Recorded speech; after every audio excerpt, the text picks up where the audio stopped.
Salam Indonesia, Anda menyaksikan berita terkini bersama saya, Made Sukaren Karang. Pemirsa, berbagai upaya dilakukan untuk mendukung program vaksinasi COVID-19.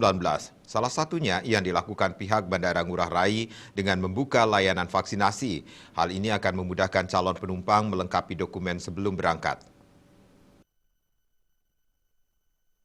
General Manager PT Angkasa Pura I Persero Bandar Udara Internasional Igusti Ngurah Rai, Heri Ayesikado memaparkan, saat ini untuk melakukan penerbangan pada masa pemberlakuan pembatasan kegiatan masyarakat PPKM darurat, wajib melampirkan bukti sertifikat vaksinasi dan dokumen kesehatan baik PCR atau rapid test antigen.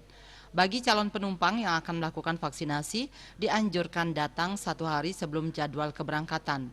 Untuk usia minimal 12 tahun dengan ketentuan warga negara Indonesia WNI wajib membawa KTP atau kartu keluarga, sedangkan warga negara asing WNA membawa KITAS atau kitab sesuai Permenkes 18 tahun 2021.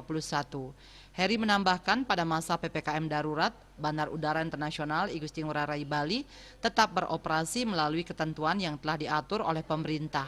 Untuk itu pihaknya menyiapkan layanan vaksinasi untuk calon penumpang bekerja sama dengan kantor kesehatan pelabuhan KKP. Kuota vaksinasi terbatas per harinya namun akan terus ditingkatkan demi untuk mensukseskan program vaksinasi dari pemerintah. Calon penumpang agar turut membantu memaksimalkan protokol kesehatan saat akan melaksanakan vaksinasi di Bandara Ngurah Rai. Sugiatnyana dan Pos melaporkan.